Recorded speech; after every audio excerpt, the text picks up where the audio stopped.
Hello, everyone, and welcome into another episode of Sports Betting by Dummies. I am your host, Patty Parlays, and joining me, as always, the tan man, the voice of God himself, Dizz. Dizz, welcome in, buddy. How was your weekend? Patty. It was a great weekend.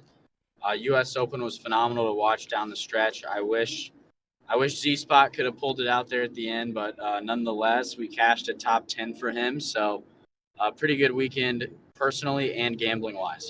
What about you, Patty? It was good. Me and the Podfather dominated you and Dirty Mike in some golf on Saturday for Father's Day. So that's always a plus. I have no comment at this time. I still need to figure out my distances for my clubs. Apparently, Yeah, I think you'd be a scratch golfer if you knew how far you hit your irons. yeah. So work in progress, I guess. But nonetheless, joining us also, as always, the new faceless wonder himself, Tyler. Tyler, welcome in. How was your weekend? Uh, I pretty much just, other than Father's Day, pretty much just stayed depressed in the house over the finals game still. Still down bad, huh? Yes, sir. Done. It's just more than if they would have lost early, man. Yeah, So, yeah. That's fair. Now, the real question is now that we're already pretty much turning on the page to the next season, uh, is with Thursday being the NBA draft, is that when you can finally kind of start to feel better, depending on how that draft goes for the Celtics? they traded their first round pick for Derek White, who went one of six, and a game worst, minus 26 in the plus or minus Okay. in game six. So no, Pat. Sorry, I Not didn't feeling that realize much I was adding better. insult to injury there. That's 100% on me. I didn't know. That one's But on yeah, me. thanks, Pat. It's Monday, so spirits are up, right? Yeah, yep. We're just gonna move on. I don't have any comeback to that. I don't have anything to make you feel better. So that's on me. But Diz, you kind of touched on the U.S. Open a little bit. Congrats to Matt Fitzpatrick on winning the U.S. Open. That sand shot on 18, Diz. I'm not sure if you saw it, but that had to be one of the best shots I've ever seen in my life.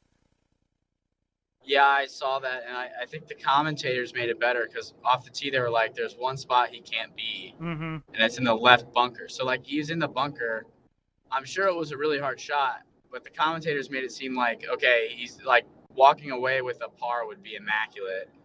Like he's probably gonna bogey, and then he puts it to like 30 feet, and you're like, okay, either that was like I don't know, it just looked like a normal bunker shot to me, but it's still, I mean, it was damn impressive in the moment, and I'm sure it was much harder than it seemed, but he made it look easy. So congrats to him. Uh, well deserving, but I was surprised he pulled it out with all the names at the top. I thought Scheffler was going to do it, Yep. um, but pretty awesome to watch. So first off, on that sand shot, so Scheffler actually had a similar sand shot on 18 on Saturday, and his first shot literally hit the lip in front of it, went right back to where he hit his last shot. So I think that kind of tells you that that sand shot in general is just not a easy sand shot to make.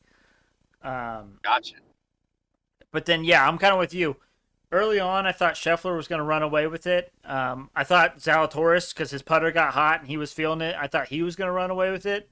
And then I also, going into round four, I thought Rahm was going to be making a run at it, but they all kind of faltered and Fitzpatrick took advantage. And So Pat, did you see Zalatoris' polo? I did. Are you talking about like the design or whatever? The was it we met on there or Yeah, yeah. It was. We met with his caddy. His caddy was like a 10-year-old kid. I don't know if you've seen that movie, yep. but that was pretty sick. Yeah, yeah, absolutely. And then Diz, I really thought Zalatoris' putt on 18 was going in. Yeah, it was weird. I kind of thought the opposite because Fitzpatrick had a similar putt, so I Mm-hmm. was like, okay, Zalatoris has the read, and Fitzpatrick's didn't look high enough the whole way. And as soon as Zalatoris putted his, I thought, man, that's not high enough. But it was much closer than I actually thought. So I had kind of the opposite thought. As soon as he hit it, I was like, shit, he didn't hit it high enough. But then once it got to the hole, I was like, holy cow, this might go in. So I was a little heartbroken. Yeah. But I do believe that was Matt Fitzpatrick's first win on the PGA Tour. I am not sure of that. Is I'm that legit? I'm pretty sure that's legit. And then Zalatoris is still looking for his first win.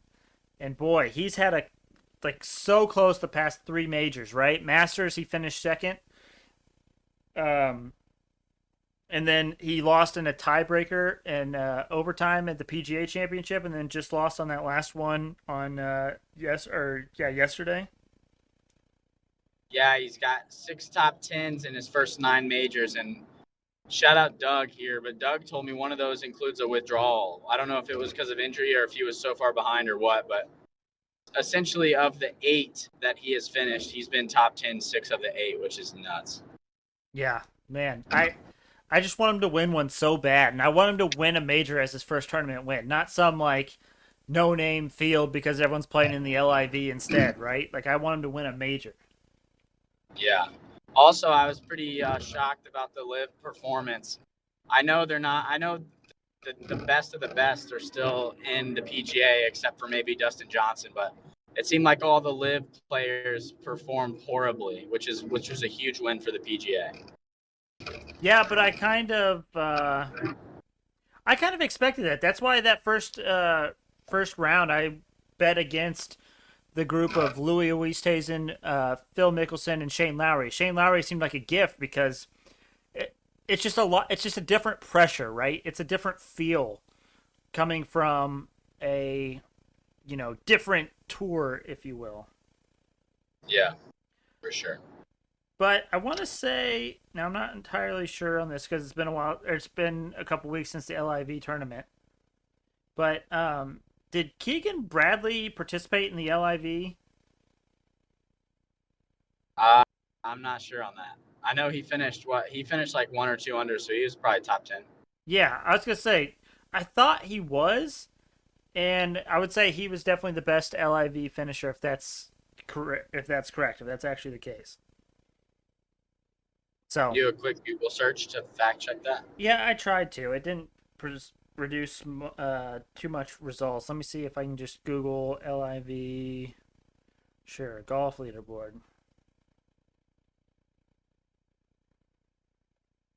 All right, let's see.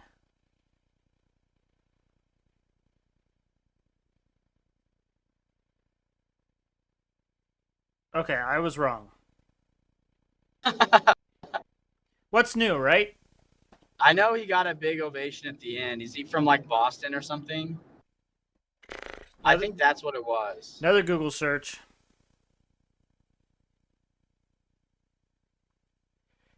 It's good podcasting.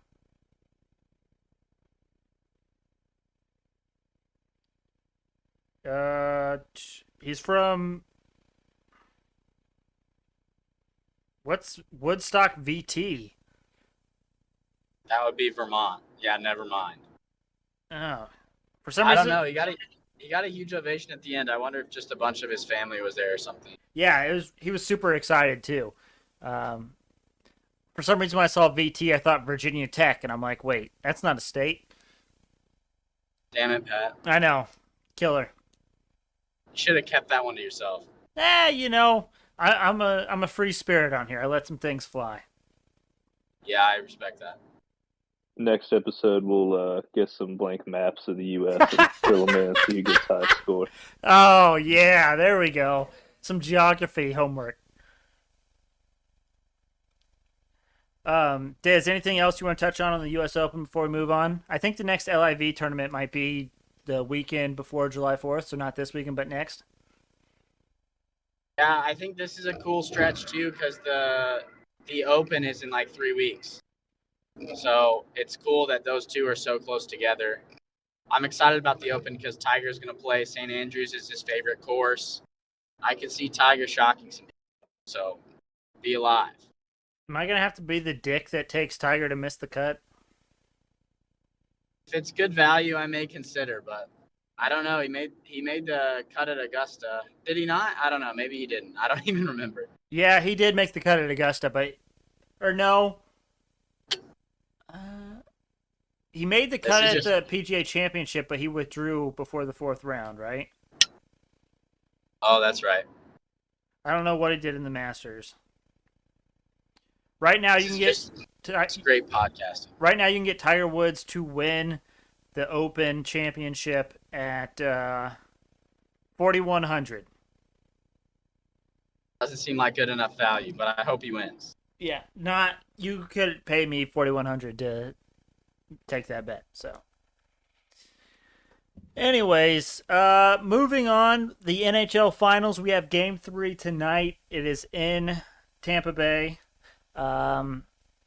Dizz, I don't think there's any way else to put this, but the Lightning need to win tonight. Yeah, absolutely, and I'm very discouraged. I know I was rooting for a Caps win to get good value, but I was not hoping they would win 7-0. That was an absolute beatdown, and it's not what I wanted to see in order to bet the Lightning to win the series. I think Lightning to win the series now is like 5-1, but I think that just shows you how dominant the Avs are looking right now. So I am not actually going to bet the Lightning to win the series at this point, but I hope they turn it around. You were absolutely right. They are 5-1 to win the Lord Stanley's Cup. But I want your opinion on something here, Dizz, and I didn't really understand this move or why or lack thereof. So go back to Game 2, right? The Lightning are down like 5-0. Why not take Vasilevsky out at that point? He knows he's the man. He knows he's the guy. But if you take him out and give him even a quarter's rest, or let him, take some time off, why not do that?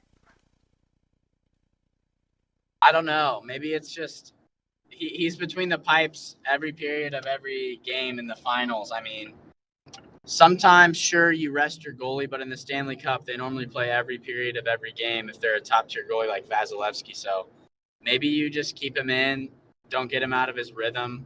I don't know. It's a good question, but the only thing I can think of, Dizz, is maybe they asked Vasilevsky if he wanted to come out, and he said, no, I want to stay in. That's very possible as well. If that's the case, I totally understand that. But when you're down 5-0 in the second or third period, you would think, why not pull him and let him take a few off? Absolutely. Yeah, he's taking it in the shins. Yeah, and I think that's a testament to how good the Avalanche are. I mean, they're flying around. They look faster, younger. This is probably why everyone assumed that they would win the Stanley Cup from the start. A huge part that the commentators said, too, is that Colorado has the best home ice advantage in the NHL because of the high altitude. In Colorado, teams get gassed early, and if you watch the way the Avalanche play, they're skating downhill 100% of the time. They always go super fast pace. So I wonder if the Lightning have a better chance at home. Oh, I 100% have to. We got some ice tilt in Colorado. Is that what you're saying? That's what I'm saying. Well, literally on a mountain. So yeah, probably. I'm just hoping for a big bounce back from the Lightning. I think with baseball season being the only thing left to go on, I think we're all hoping for a good series out of this one. If this one goes down 3-0, it's not looking good. Yeah, I'm already worried about the dog days. Rankle is not producing model picks because he's getting busy at work, so we might have missed our window for the model. I don't know what the hell I'm gonna do. I'm gonna have to start following MLB. You're gonna have to start following Patty Parlays, baby. That's true. I have multiple MLB picks every single day. You guys can find them on the Pickett app. You can just text me if you know me. I mean, I got them for days. Yeah, I'll just read out Pat's phone number here for everyone so they can text him. Yeah. Ugh. All right. Anything else on the NHL Finals before we move on? Hasn't been very fun to watch. No. I will say, game one was somewhat exciting, except for the goals came in spurts. And so if you weren't watching for like that brief 5 minute period where 3 goals were scored, then it was a relatively unexciting game. But if you Yeah, watched game two, then yeah, you're SOL. yeah, wasn't great. Hopefully tonight we see some more fights, some more excitement. All right. NBA finals are over. NBA draft is coming up, but let's talk some NBA trade rumors, Tyler. Okay. So, I'm assuming you saw this, but it basically came out that the Brooklyn Nets and Kyrie Irving are at what is called an impasse. So, neither side is kind of jiving with what the other is thinking. And Kyrie has a player option. I believe that he has until June 29th where he can opt in and stay with the Brooklyn Nets for like 37 some million a year, or he can decline that option and go to free agency. Um, I think the current leaders or thought to be leaders of places that would get him would be the New York Knicks or the Lakers. Yeah. A lot of people are throwing out Westbrook for Kyrie trade scenario. But what are your thoughts on the whole Kyrie situation, Tyler? I mean, the dude's never happy no matter where he's at. Right. Kind of been a distraction lately. I mean, when he's on court, he is absolutely electric to watch, but just I don't know. You got to feel like the market's gonna be drying up for him a little bit at this point. But I wonder too, Tyler, because on like based off of that and what you're saying, I agree. I don't know that these top tier teams or like superstar teams are would be looking to make a move on him. But what if you're like an up and coming team or a team that like really just needs some help? Like I the obviously because we're from Indiana, we're Pacers fans. I thought about the Pacers, right? I personally Yeah. don't think I would be happy. I mean, obviously, I would be excited if he came here, but at what price are we gonna like? I don't know that I would be overly excited if the Pacers went and got Kyrie Irving and we had to give up maybe Halliburton, Brogdon, and Miles Turner to get Kyrie Irving. Like, I don't know if I would be thrilled with that. That just doesn't sound like a move the Pacers are gonna make. And I mean, I think this year, honestly, we're gonna see some teams tanking a little bit for next year's draft. Is there some good prospects in next year's draft? What's his name? The French guy, like our last name pronounced like Wimbaya or something, but like he's like, I mean, if you go watch his footage on YouTube after this, he kind of looks like a 7'3", like young Giannis out there. Okay, So he looks incredible. So a lot of people are trying to. I think a lot of people are going to be tanking for him, interesting. and like, I just also can't see the Pacers wanting Kyrie Irving at all. Right, but take the Pacers out of it. Like a non big market team possibly going after Kyrie. Could you see it happening? Maybe like the Pelicans or somebody. I don't Yeah, know, but like, Pelicans, Trailblazers. well, Trailblazers wouldn't really make any sense, but their best player already plays the same position. Well, a lot of people are But thinking like, Dame might get traded or whatever from the I mean, Trailblazers that too. But doesn't help. That doesn't help you at all. Trading Dame and getting Kyrie. But I mean, right, he's gonna be a Nick or a Laker. Like that's you, pretty much the only teams that LeBron wants him back because yeah, LeBron won championships with him, and yeah, they need a point guard. We know he's not going back to Boston. We know he's probably not going to any small market teams because they don't want to pay that much for somebody that we don't know if he's going to play or not. right, yeah. No, I certainly agree. I think it would be interesting to see him going to the Knicks. I don't know how that would work out. What the Knicks would have to give up to get him. Um, but yeah, that's certainly interesting. And Could a Westbrook for Kyrie? I mean, I'm sure there'll have to be other pieces for it, but is that like could a just straight up swap between those two happen? No, Kyrie's still a good player when he plays. And you're saying Westbrook's not? No, Westbrook was god awful.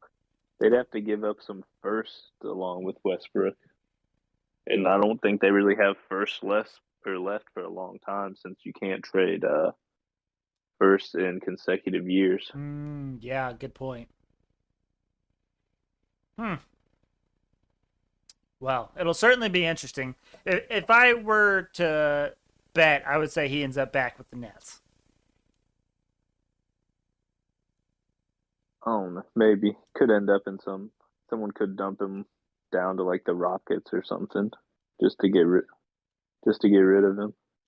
That would be wild. But that was definitely big news today, so I wanted to touch on it. Anything else, Tyler? I heard, or that on the sport or on ESPN's bottom line, they were saying that the Magic are open to talks for the number one overall pick on Thursday. Oh, really? I know a lot of teams have been saying they want to move up, so that does make sense because a lot of teams outside the top three want to move up, and because basically the three teams in the top three right now have said anyone in the top three will like fit for them. So Right. Yeah, and I was gonna say the top three are pretty much locks at this point, right? yeah, like I don't think we're really. I mean, we don't know what order, but pretty much the top three are regarded in like a higher tier than the next set. Like a lot of people say the draft starts at four. Yeah, yeah. So it's not shocking that people would be willing to move up into that top three because you know the top three who those are going to be. But um, it'll be interesting to see what the Pacers do, Tyler. Well, I mean, there's the reports that we've been seeing for ever that Miles Turner once again on the trade block, and as expected, Brogdon's out there. So who knows what's going to happen? They might package one of those guys or something to try and move up a spot or two. I don't see them having enough firepower or really being aggressive enough to get into the top three, but maybe they want to try and get to four to try and take Ivy, then, local guy. Mm-hmm. Or Keegan Murray. A lot of people like Keegan Murray, so that'd be an interesting one too. I mean, we all witnessed what he did to IU in the Big Ten tournament. Yeah, yeah. So, alrighty. Anything else, Tyler, NBA related that you want to talk about before we move on? No, that's about it. Wednesday, we will have an NBA draft special show.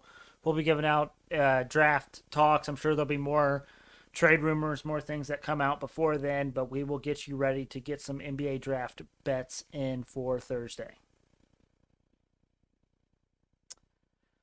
Alrighty, gentlemen. Well, I messed this up on the thing, so we're going to move this around. But today I am starting the $10 to $10,000 challenge. Now, for those that don't know what that means, I will start with a $10 bet at plus 100 odds, so even odds. If it hits, we take the winnings from it and we put it on another bet with similar odds for the next episode. Now, it takes 10 bets in a row, so 10 episodes in a row. I'd have to hit this single bet for plus 100 odds to get to the 10,000. But if it loses, the most I'm losing is the $10 initially that I put in. So, the first bet for this I'm doing Mike Trout 2+ total bases tonight versus the Kansas City Royals. And once we get into the dumbest dummy bets, I will show you my work and how I got to that bet. But today is the first day of the $10 to $10,000 challenge. Patty, I have a question. Okay. So the 10 to 10,000 is only if you take a plus 100 bet every time, right? Correct. So are you just going to look for bets that are strictly plus 100, or are you doing plus 100 as the minimum?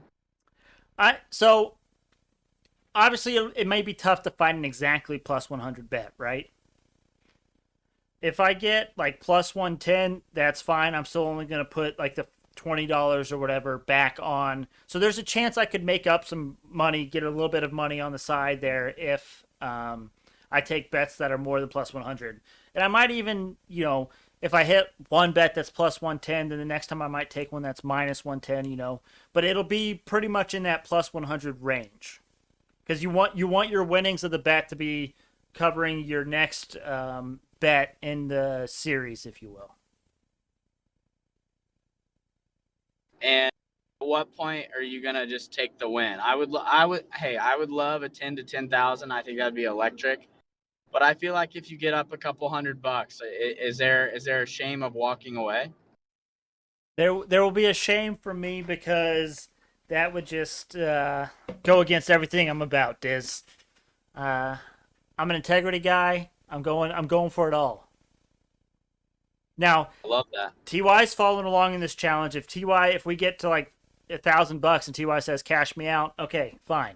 We'll cash him out. He can stop whenever he wants, but it's gonna take some cojones to actually get to the 10,000. But you got to eat balls to be balls, Diz. But yeah, love it. Alrighty, let's get into our dumbest dummy bets.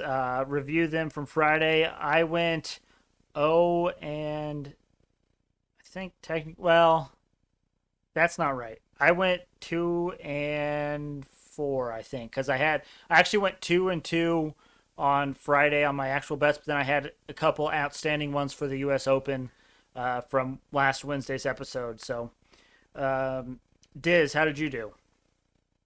I didn't have any bets on Friday, so technically 0 and 0, but my future on Wednesday of Zalatoris being top 10 hit at plus 120. So add one cash at plus 120.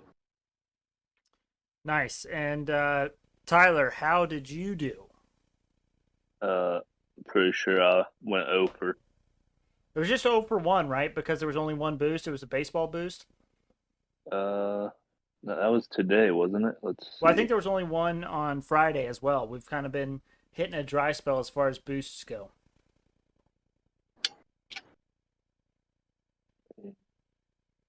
That was the 18th, right? 17th. 17th.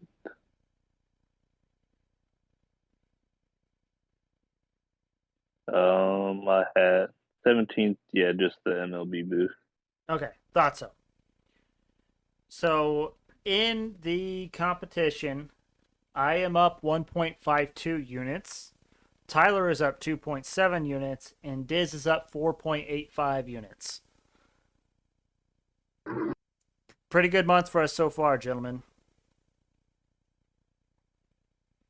It was tough. I was up, 7 at one point? Yeah, but that's the thing with those boosts, right? Is like when they hit, they're really, really good, but you can hit a cold streak on those boosts. Yes, sir. I mean, that's where we're at right now. Yeah. I dream of the day when we can come up with boosts that we like. Exactly. I will go ahead and start with mine tonight, gentlemen. I have 2. Like I already said, I got the Mike Trout 2+ total bases at plus 100.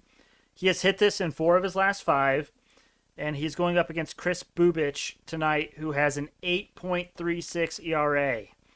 And Trout is hitting 352 this season against lefties, which is what Bubich is. So I'm liking Trout to get 2+ total bases tonight. And then my other one is Danny Mendick over half a run at plus 135. So for those that don't know, Danny Mendick is on the Chicago White Sox, and he has scored a run in 9 straight games. So I'm hoping lightning strikes for a 10th time tonight at plus money. Alrighty, Tyler, why don't you go ahead and give us your one boost for tonight? Let's see. My one boost for tonight is. Just click there. Is it Yankees, Red Sox, and Braves all to win? Yes, sir. And At plus 450. Yeah, that's boosted from plus 340. That is a lot of value there, but for a reason. it's definitely juicy. I think I'm on 2 of the 3, so I think you're on your In the way. Braves, right? What? Are we fading the Braves in this matchup here? Not necessarily fading, but I liked the Giants a little bit better, and I like the Braves. So, but I will say I'm taking the Giants first 5 plus a half. So there is a situation where mine could hit, and because this is full game, you could also win, and then we're all happy. Oh, there we go. So Hopefully we get that then. yeah, the ideal situation would be the Braves and Giants are tied after 5 innings, and the Braves just take the lead late. Perfect. All right, Diz, what do you got for us? I only have one, and it's courtesy of my guy Doug. Shout out Doug.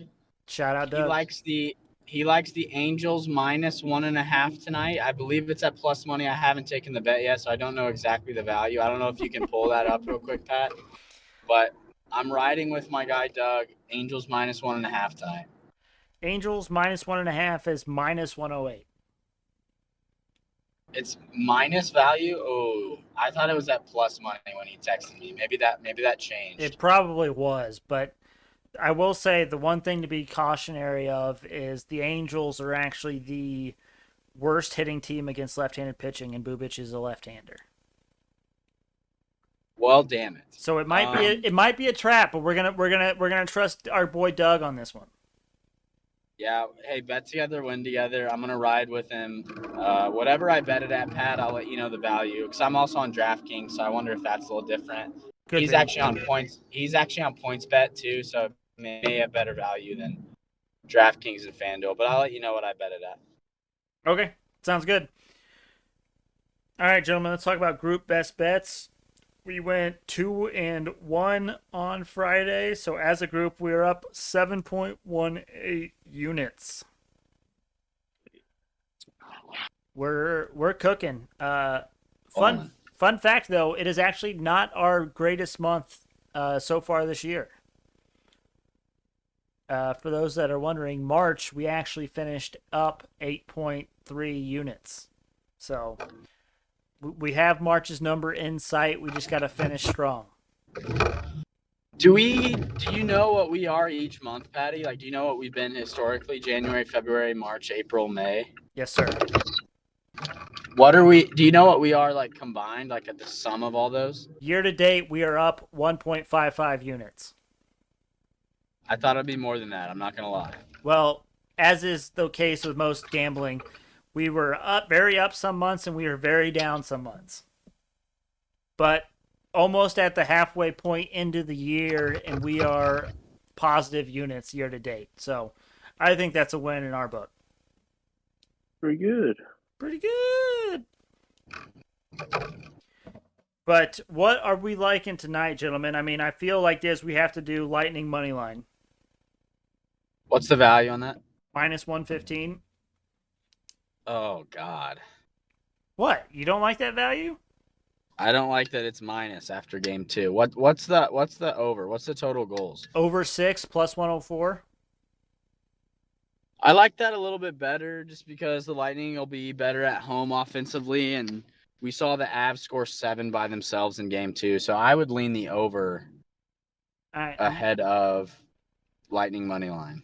I'm with it. I mean, the over's 2-0 so far this series, and like you said, you got to imagine the Lightning will put up more of a fight at home. So, I like it. All right, let's go to the MLB. Do we want to go ahead and take the Angels -1.5? Yeah, sure thing. If you guys are okay with it, I did not know they were that bad against left-handed pitching, but I mean it's in my dumbest dummy, so I'll support it. Tyler, you with it? I was just gonna add that Braden Point is a game time decision for the Tampa Bay Lightning today. I don't know if that changes your opinion at all. I imagine he'll play. But I mean, I think I'm still good with the over 6. Diz, you still good with the over 6? Yeah, I'd say down 2-0. If he's somehow able to play, you'd imagine they'd play him. I would agree. All right. I don't know much about NHL. I just saw that pop up and thought it is relevant to what we're doing currently. Absolutely. And then I have a suggestion for the last one: Yankees first five money line versus the Tampa Bay Rays. Now, here's my reasoning behind it. The Yankees are 9-1 their last 10. Rays are 3-7 their last 10. So clear advantage to the Yankees. Getting them at minus 138 first five is like a gift. We do have Garrett Cole on the mound, which is my one concern for them. He's like fifth in Cy Young currently, but they're going up against like the first odds-on favorite for Cy Young. But the Yankees actually smash left-handers, which is what McClanahan is, and the Tampa Bay Rays rank like 23rd in hitting righties. So pretty much everything shouts the Yankees, and at this short of a price, I think we have to take it. Yeah, I'm down with that. Tyler, I assume you're good with that? Yes, sir. Perfect. Alrighty, so to recap, we got Yankees first five money line versus the Rays, Avalanche, Lightning over 6, and then Angels minus 1.5 versus the Royals. On the contract. Let's stay high here, boys. All right, that leaves us one thing and one thing only: the Hail Mary parlay of the day. This is a 10 leg. Hold on, let me check. Yes, this is a 10 leg. Now, granted, the first leg already hit, so that's on me. It was weird to have afternoon baseball on a Monday with only 9 games in total. But do you guys have guesses for what $1 for a 10 leg baseball parlay would hit you? 521. Tyler, any guesses from you? I looked at the notes. Okay. I'm abstaining. Yeah. I've been reading the notes ahead. I appreciate it. You know, it's nice to see you putting in the extra work. It's definitely recognized. It is $1 to win $400.15. So you're pretty close, Dizz. Okay. The first leg. Hey, what? I can just make my excuse for not reading the notes that I want to guess your Hail Mary value. That's fine. Again, I'll accept it. But the first leg that already hit was Mets first five minus a half versus the Marlins. And then the rest of them, I have Cubs first five plus a half versus the Pirates. Red Sox first five minus a half versus the Tigers. Yankees first five money line versus the Rays. Giants first five plus a half versus the Braves. Cardinals, Brewers over 7.5. Blue Jays, White Sox over 9. Angels first five minus a half versus the Royals. Trout's 2+ total bases, and then the Padres first five minus a half versus the Diamondbacks. Now, real quick, we were talking about. Oh yes, it's back. Okay, so Dizz, how much do you know about first five total runs? Not a lot. Enlighten me. So, the normal first five total runs that you see, the line is usually 4.5. Sometimes you'll see 5.5. Sometimes you'll see 3.5. But right now on FanDuel, the Yankees versus the Rays, that matchup we just talked about where we took the Yankees, the first five total runs is set at 2.5. This is like unheard of. This is rare air. And I got to tell you, it's hard not to take over 2.5. But it's almost like a trap, don't you think? It's got to be a trap because isn't it like the 2 best pitchers in the AL? It's pretty much. I mean, you got McClanahan, who's first in Cy Young, and then you got Garrett Cole, who's like 5th. But yeah, it's very, very interesting, and I just wanted to bring that to everyone's attention because you don't frequently see 2.5s. I don't think I've ever seen 2.5 in the first five like that. So it's either a trap and there'll be 5 runs scored in the first inning, or someone will look like a genius because under 2.5 right now is plus 124. Wait, you're liking the under? No, I'm not. I'm not touching that total.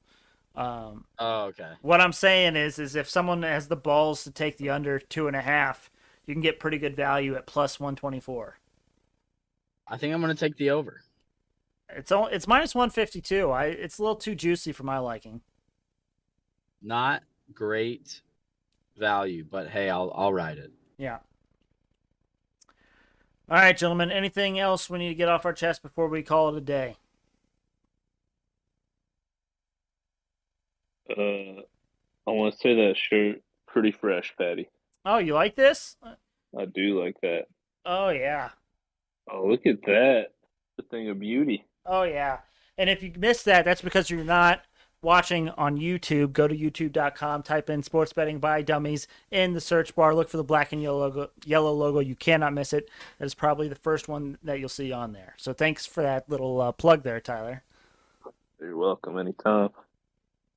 Thank you all for listening. We really appreciate it. Make sure you check us out on Twitter and Instagram at SportsBet by Dumb. We hope you have a nice, profitable start to your week, and we will see you all on Wednesday.